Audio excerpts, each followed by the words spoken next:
Oi gente, estou fazendo esse vídeo para falar sobre o livro da Saraigu, Fuga do Inferno. Esse livro é um relato de uma pessoa da Saraigu que esteve no campo de concentração na China. Ela vai contar tudo o que ela viveu de experiência lá, os traumas, as prisões, as torturas e tudo mais. E ela vai contar também como ela conseguiu fugir de lá. Ela era professora, então ela faz essa função dentro do campo de concentração e ela faz várias denúncias ao longo do livro. Eu trouxe um resuminho para fazer esse vídeo e eu espero que vocês gostem. A Saraigu afirma que desde 2016 esse é o maior estado de vigilância do mundo. Ela coloca toda a culpa do que ela viveu, dos traumas e dos terrores, das torturas, no Partido Comunista. Obviamente que o partido nega todas essas acusações e diz que o que existem naquela região são campos de reeducação, que são chamados de campos de requalificação, onde as pessoas vão por livre e espontânea vontade aprender de como elas podem ser melhores, pessoas melhores. Então o livro começa falando das etnias que viviam naquela região, como os Ugures, que eram a maioria, os tártaros, os mongóis e os cazaques, que era a etnia da própria Saraigu. Eles tinham uma religião, a religião muçulmana. Eles viviam naquela região, a princípio era chamada de Turquestão Oriental, e mais pra frente a China anexou violentamente a região, que passou a ser chamada de região autônoma de Xinjiang. Então o livro começa falando sobre como era a vida da Saraigu. Ela teve uma vida tranquila, uma infância tranquila, família unida, né? Eles praticavam a religião muçulmana. Ela fala muito da figura do seu pai, que era um homem forte, uma pessoa que ela sempre vai lembrar nos momentos difíceis para ter força, né? Para encontrar forças. Ela conta que ela era uma boa aluna e por isso ela recebeu uma bolsa para estudar medicina chinesa. E mais pra frente ela se muda da região que ela mora para estudar essa graduação. Então ela fica fora por um tempo, começa esses seus estudos, ela começa a trabalhar na área, ela tem muito sucesso, começa a fazer dinheiro, mas depois de um tempo ela retorna para onde ela morava, né? E isso ela vai contar em riqueza de detalhes também. Ela vai falar que em alguns momentos na faculdade eles aprendiam sobre política e existia sim a discussão sobre Marx, Lenin, só que ela nunca se preocupou muito com isso, porque o intuito dela era concluir ali o curso para poder atuar na área. Ela vai contar que estranhava muito também a questão de que eles tinham muitos órgãos disponíveis para poder fazerem seus estudos, e ela achava estranho. E aí depois de um tempo ela retorna, só que quando ela retorna, eles não precisavam de médicos, e aí ela se requalifica para ser uma profissional da área da educação, ela fica como professora. Exercendo essa função, ela passa a ser obrigada a se filiar ao Partido Comunista. Então ela vai contar muito da sua rotina ali na escola, como que funcionava. Ela fala que teve algumas vezes que eles tinham que fazer um exercício de autocrítica, que tinha 3 passos. O primeiro, eles tinham que anotar críticas cometidas, ações cometidas contra o partido. Depois eles tinham que achar meios para corrigir essa transgressão e, por último, confessar todas as culpas aos colegas. Então ela fala que isso era extremamente constrangedor e que eles tinham que fazer meio que sempre, era constante e que era horrível psicologicamente falando. E a desculpa deles era que os alunos precisavam de profissionais qualificados. E então, portanto, era como se fosse um treinamento. A Saraigu vai falar também que tudo começou a mudar no Turquestão Oriental quando eles instalaram uma base militar na região. Ela fala que tudo passou a mudar, inclusive algumas empresas, indústrias foram para lá também, teve problema com o meio ambiente, poluição, e que prejudicou muitos dos moradores, mas que o governo não estava tão preocupado assim. Ela também começa a perceber que os chineses eles estavam sendo muito beneficiados com as políticas que eles faziam ali na região. A Saraigu também vai contar, né, como ela conhece o seu esposo Ali. Ela vai ter 2 filhos, ela fala isso em detalhes no livro também. Ela fala que em 2009 houve uma revolta dos Ugures, e houve palavras dela, ela fala que foi um grande expurgo, morreram muitos uigures e que na TV se noticiava que eles eram terroristas, e ela conta também que teve relatos de que os soldados chineses se vestiam de uigures para colocar a culpa do tumulto e das mortes nos próprios uigures. Então ela dizia que a mídia noticiava terroristas uigures, eles eram bem específicos em dizer e classificar essas pessoas dessa maneira. Ela conta também que tinha um conhecido que trabalhava, a filha dele trabalhava no crematório, e que ela viu corpos ainda vivos sendo jogados para ser queimados. Tipo, relatos assim ela conta, né, que aconteciam. E no dia da revolta dos uigures, ela fala que no dia aconteceu um expurgo, um grande expurgo, e no dia seguinte já não tinha nenhum vestígio de nenhum morto, nada, ninguém falou também mais sobre o assunto. Então ela conta também que eles tinham que celebrar o 60º aniversário da China e que eles tinham que decorar as ruas, tinham que deixar tudo muito bonito. E ela fala também que eles tinham que decorar frases e citar frases como: minha mãe me deu apenas o corpo, mas o partido ilumina meu coração. Então ela conta que essas coisas aconteciam sempre, que eles tinham que repetir frases desse estilo, né? Sempre falando bem do partido, exaltando a figura do grande líder e coisas assim. Ela conta que em determinado momento eles foram obrigados a entregar os passaportes e que o seu esposo não precisou entregar porque ele já estava afastado das suas funções. Ele também fazia atividades na educação. O seu esposo, portanto, não entregou o passaporte e a Saragu teve que entregar. Em 2006, o partido vai anunciar um novo secretário que chama Chen Jiquang. O governo passa a exigir, então, eles fazem uma pressão maior, que todos que circulassem na cidade, eles começam a fazer mapeamento de retina e registrar amostras da voz. Isso você encontra na página 118. A desculpa era que eles precisavam deixar a cidade organizada e que era para o bem da população. Foram encontrados, ela fala no livro, que foram encontrados crianças sem os órgãos nas ruas, né? Ela faz essa ressalva. Ela conta também que, por exemplo, lojas de antiguidade, de alfaiates, eles eram presos e mandados para o campo de concentração sem nenhuma justificativa, apenas tinham que ir para lá. A Saragu, então, foi chamada para uma reunião e o tema era como alcançar a estabilidade em Xinjiang. Então, ela conta que essa reunião também era para discutir isso, mas também era para debater como combater o extremismo religioso. Ela foi orientada lá, eles tinham várias pautas na reunião, várias ordens, né, que eles tinham que seguir, e ela começou a perceber que mudou muita coisa. Por exemplo, eles desconfiavam de pessoas que gastavam mais energia.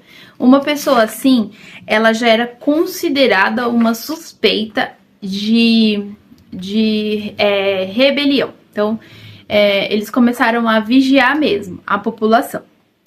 O governo chega a interromper o webchat, que era quase que um WhatsApp, parecido com o WhatsApp, só que lá da China. Eles cortam esse contato.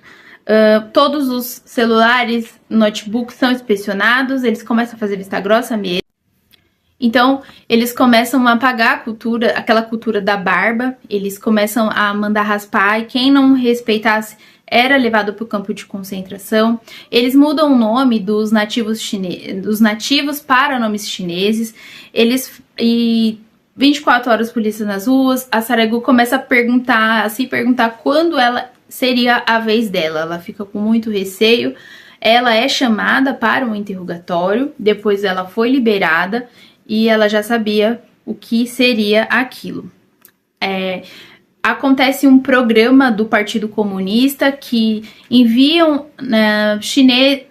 nativos para a casa dos chineses, e isso era muito complicado porque mulheres tinham que ir. A Saragu, ela foi enviada para a casa de um empresário, só que ela consegue fazer com que ela dá um dinheiro para ele, para que ela pudesse voltar para sua casa. Ela não fica na noite toda lá.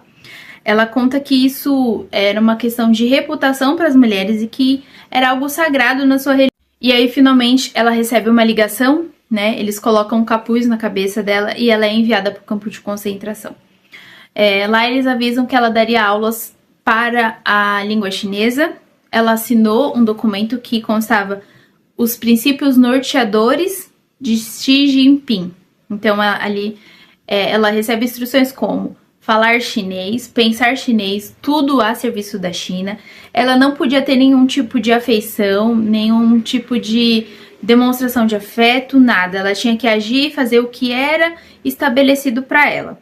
Ela diz que são mais ou menos 2.500 pessoas foram presas e elas receberam ali informações de como se comportar. Ela fala que no começo ela olha para aquelas pessoas, algumas com os olhos roxos, as cabeças raspadas, muitos tinham marcas de mutilação e ela não podia exibir nenhum tipo de sentimento, nada. Ela tinha que agir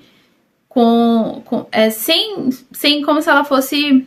ela não tivesse nenhum tipo de sentimento. Ela fala isso. Ela tinha que reprimir, né? E todos usavam papel e caneta para anotar o que eles aprendiam ali. E ela também fala que existiam os religiosos, que eles eram marcados como criminosos graves e pessoas perigosas, né? E eles usavam uma roupa da cor específica. Isso você encontra na página 160. Frases que eles tinham que repetir constantemente. Tenho orgulho em ser chinês. Eu amo Xi Jinping. Vida longa ao partido. E eu vivo porque o partido me deu a vida. Então isso os prisioneiros tinham que saber de cor. Eles tinham que repetir constantemente. Outra coisa também que eles faziam, eles davam carne de porco aos muçulmanos, algo que eles não fazem, justamente para pagar a cultura religiosa que eles tinham. Prisioneiros que eles eram culpados caso eles rezassem ou se eles tivessem algum tipo de pensamento religioso, eles eram condenados também. Eles separavam pessoas doentes das pessoas saudáveis. Existia também a denúncia, que ela vai falar sobre tráfico de órgãos, né, do qual eles faziam isso constantemente com os prisioneiros. Ela vai falar também que ela assinou um documento que constava as 3 etapas, os 3 segredos do partido. E ela assina esse documento, você consegue achar na página 172 e 173. Ela fala coisas como, ela, na hora do banho, ela sabia que estava sendo vista, porque existiam câmeras. E ela falou que era horrível, que ela tomava um banho rápido, que era muito constrangedor. Ela falou que em uma das aulas, ela foi obrigada a fazer os alunos a falar coisas contra os Estados Unidos, a difamar os Estados Unidos. Existia também o código dos sapatos. Por exemplo, os de palha eram de pessoas comuns, pastores, pescadores e camponeses. Os sapatos de couro eram os funcionários do governo, então tinha essa diferença. Eles falavam nesse vocabulário para se identificar. Os prisioneiros, eles se coçavam até sangrar, porque eles tinham muitas feridas. E existiam também instrumentos de tortura naquele lugar. E aí a Saraigu fala, como eu sei que existiam? Aí ela conta, porque eu mesma fui até uma sala de tortura. Então ela vai falar ela vai falar com riqueza de detalhes tudo que tinha naquela sala. Ela foi torturada, muito torturada, e ela sabia que quando acabasse, ela tinha que se levantar e ficar normal, porque caso ela exibisse algum tipo de sentimento ou emoção, ela iria apanhar mais, e ela sabia que isso poderia ocasionar na sua morte. A Saraigu disse que nunca perdeu a esperança, porque ela sempre lembrava das filhas, dos filhos e do seu pai, que era uma fortaleza para ela. Ela também fala que existia um programa de vacinação, que eles também eram obrigados a tomar várias vacinas, remédios, e ela deu muita sorte de uma enfermeira poupar ela de tomar tudo aquilo. Ela vai dizer que as pessoas as mulheres, quando elas estavam em período fértil, elas eram obrigadas a tomar. E algumas das pílulas faziam os prisioneiros parecerem zumbis. Então ela vai contar a parte mais terrível do campo de concentração foi quando uma menina foi estuprada. Ela fala que todo mundo viu e que eles fizeram de propósito porque eles queriam testar a consciência religiosa dos prisioneiros, como estavam, se eles já tinham sido curados da religião ou não. Ela fala que foi horrível e que em 2018 ela foi liberada, ela foi chamada, eles disseram para ela que ela concluiu seu trabalho lá e que ela deveria voltar a uma vida normal no jardim de infância. Na volta, ela teve que disfarçar todos os hematomas, né, para que as pessoas não soubessem, embora alguns imaginassem, aonde ela estava. Ela conta que ela, quando chegou em casa, ela pôde exprimir tudo que ela sentia, toda aquela agonia que ela guardou dentro de si. Em casa, ela desabou a chorar. E foi nesse momento que ela percebeu que se ela não fizesse algo tomasse alguma atitude para sair, ela iria morrer caso ela voltasse para lá. Então foi nesse momento que ela toma essa decisão. Quando ela começa a pensar nessa fuga, ela fez alguns contatos com alguns amigos, pagou algum dinheiro para eles, para ela poder chegar até a fronteira, porque existia todo uma dificuldade para você acessar esses lugares. Então ela consegue passar pelo controle da fronteira e ela vai para o Cazaquistão encontrar seu marido, o Ali, que tinha ficado lá com as suas filhas. Então ela consegue, assim, milagrosamente sair. Ela dá detalhes no livro, eu não vou falar aqui no vídeo, porque senão vai ficar muito longo. Lá ela encontra seu esposo, mas isso ainda causa muito receio nela, uma vez que o Cazaquistão é um país que depende financeiramente da China, então eles têm um controle lá também. Então ela conta que a sua vida ainda não estava em paz, porque lá eles prendem ela também. Ela é levada a tribunais a responder porque que ela tinha saído de lá. Inclusive, ela fala que conheceu uma pessoa que tornou seu caso mais público, mais famoso. Isso fez com que ela tivesse uma certa chance, né, de poder ser julgada e poder ser absolvida. Então, ela passa por mais prisões ali no Cazaquistão e ela fica se perguntando, né, por que pessoas da minha etnia, pessoas do meu povo, estão fazendo isso comigo? Depois de um tempo, ela é absolvida, o caso ganha fama, então, tanta fama que chegou a virar o livro, né? Então, ela conta que ela teve sua liberdade e ela consegue refúgio na Suécia. Aí ela conta a sua adaptação, dos seus filhos e tudo que ela viveu. No final, ela vai falar que ela faz de tudo para divulgar isso, para falar para as pessoas, porque ela defende que as pessoas tenham liberdade.